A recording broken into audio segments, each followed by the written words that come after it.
Olá, eu sou Jamaria Oliveira Filho, professor titular de Neurociências aqui da Universidade Federal da Bahia.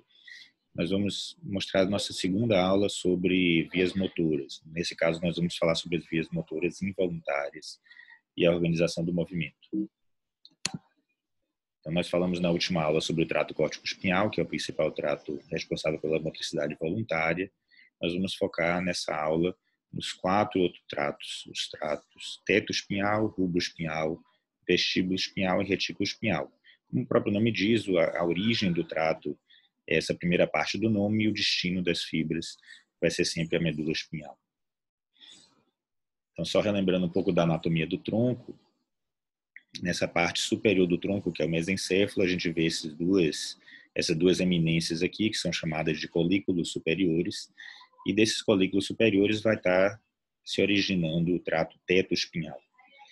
O colículo superior é uma estrutura que faz parte da via óptica, né?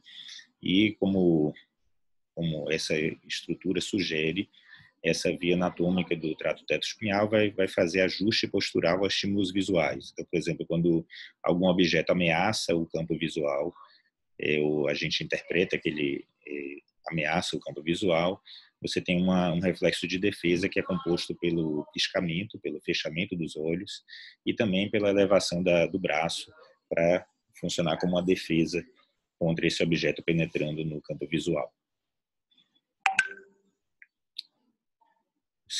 A segunda região que a gente vai falar aqui é a área vestibular.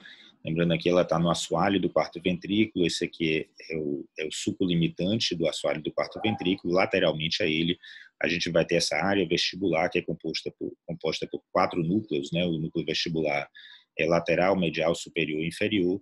E daqui vão estar se originando o trato vestíbulo-espinhal. O trato vestíbulo-espinhal vai ser responsável pelo ajuste postural involuntário, quando a gente muda de posição do corpo, qualquer parte do nosso corpo, né? Se a gente eleva um braço, vira a cabeça para um lado, esse trato vestíbulo-espinhal vai fazer o ajuste do tônus postural involuntário para evitar que a gente caia para um lado ou para o outro. E ele vai fazer isso predominantemente na musculatura extensora de membros inferiores, que é quem mantém a gente em pé. Ao mesmo tempo, o trato retículo espinhal vai se originar tanto aqui da região posterior da ponte, um pouco mais acima, quanto na região posterior do bulbo, gerando o trato retículo espinhal. Ele vai ter o mesmo papel do trato vestíbulo espinhal, que é de ajuste postural, também ajusta principalmente o tônus de musculatura extensora, mas vai ter um papel adicional pela origem de algumas dessas fibras do centro respiratório e do centro vasomotor do bulbo. E aí ele vai fazer um ajuste da atividade respiratória involuntária, aquela movimentação automática que a gente tem para respirar, e também na regulação da pressão arterial. Ok, então voltando aqui nessa figura esquemática dos 3 tratos que a gente acabou de aprender, o trato teto-espinhal, o vestíbulo espinhal e o retículo espinhal, lembrar que o trato teto-espinhal ele se origina ao nível do mesencéfalo, né, nessa parte posterior do mesencéfalo, que a gente chama de teto do mesencéfalo, atrás do aqueduto cerebral. Mas existe um outro trato que se origina um pouco mais adiante, na área do tegmento do mesencéfalo, que é chamado trato rubro-espinhal, aqui desse núcleo rubro dos 2 lados, que é na coloração a fresco, tem uma coloração mais avermelhada. O trato rubro-espinhal vai ser outra via descendente, que vai fazer parte da via cerebelar de correção dos movimentos. E para corrigir os movimentos, ele vai atuar principalmente aumentando o tônus da musculatura flexora. Por que esses dados são importantes? A gente vai ver que uma das correlações clínicas que a gente tem a ensinar aqui é das posturas patológicas que vão acontecer em indivíduos que estão em coma. Tá? Então, no indivíduo que está em coma, existem algumas opções de respostas motoras quando você tenta despertar ele.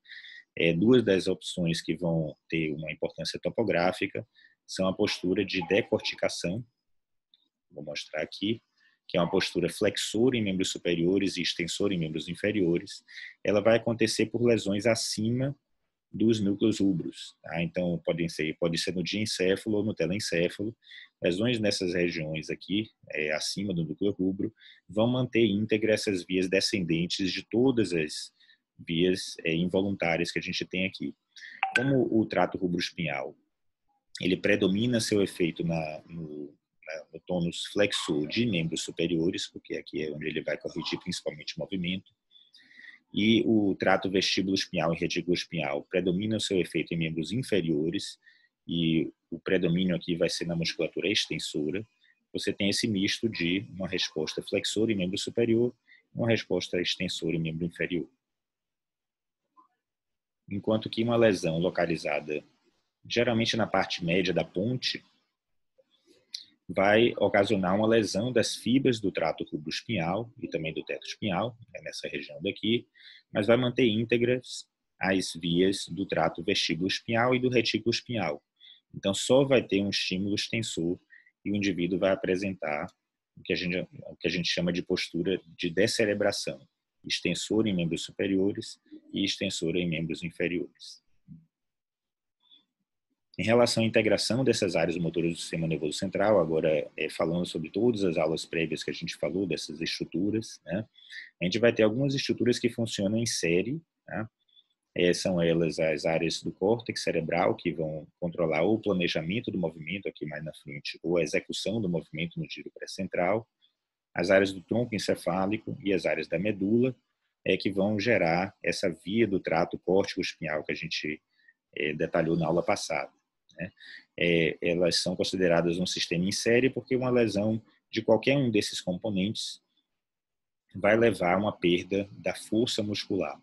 Então, há uma paresia, que a gente chama, né? Paresia ou plegia, dependendo da intensidade. Enquanto que esses dois outros componentes do sistema nervoso central, os núcleos da base e o cerebelo, vão atuar em paralelo a essa via motora principal e não vão impedir o movimento de acontecer quando há uma lesão de qualquer uma dessas duas estruturas. Os núcleos da base, eles vão ajudar a determinar a velocidade do movimento e o cerebelo vai ajudar na coordenação do movimento. Né? Núcleos da base vão provocar o que a gente chama de bradicinesias, onde o indivíduo tem uma lentidão de movimento, ou hipercinesias, onde ele apresenta movimentos involuntários. E no cerebelo, a incoordenação vai ser manifestada sob forma de ataxia. Tanto o cerebelo quanto os núcleos da base vão atuar indiretamente através dessas vias motoras involuntárias do trato vestíbulo-espinhal, retículo espinhal, rubro-espinhal e teto espinhal, aqui no tronco encefálico, gerando a influência nesses neurônios que vão executar o movimento voluntário. Mas esses todos atuam ao nível involuntário. Como é que é integrada essas áreas assim, quando a gente vai realizar o movimento, quando a gente está planejando, a gente mostra aqui nesse exemplo de um tenista, né, que ele está vendo a bola chegar e nesse momento de observar a bola chegar, ele já está posicionando o corpo dele para responder a essa bola que está chegando no campo dele. Então, essa postura que ele modifica antecipatória ao movimento é realizada ao nível do córtex pré-motor. Então, essa área pré-motora do córtex cerebral está planejando e modificando a postura dele a nível involuntário. Ele faz isso com aferências da via visual. O hipotálamo está ajustando aqui a frequência cardíaca dele para responder mais de imediato ao ato motor. E a amígdala está ajudando na memória implícita que vai ajudar ele a responder ao movimento. E quando ele vai responder, quando ele vai, enfim, fazer o movimento, aí ele vai estar atuando com toda a circuitaria motora. Ele vai estar atuando com o córtex motor, com o tronco encefálico, com a medula espinhal, para poder executar o movimento com a sua força e direção. Ele vai estar atuando com núcleos da base para definir a velocidade do movimento e com o cerebelo para definir a coordenação do movimento. Ele vai estar sentindo o peso da bola, etc., e o tato, pressão, com o córtex sensitivo para ajustar o impacto que ele vai estar sentindo no movimento da raquete.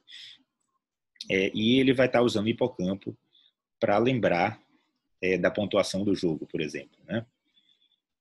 Então é isso, espero que tenham entendido essa composição, é uma série de estruturas que uma interage com a outra para gerar o que a gente chama de controle do movimento voluntário do ser humano.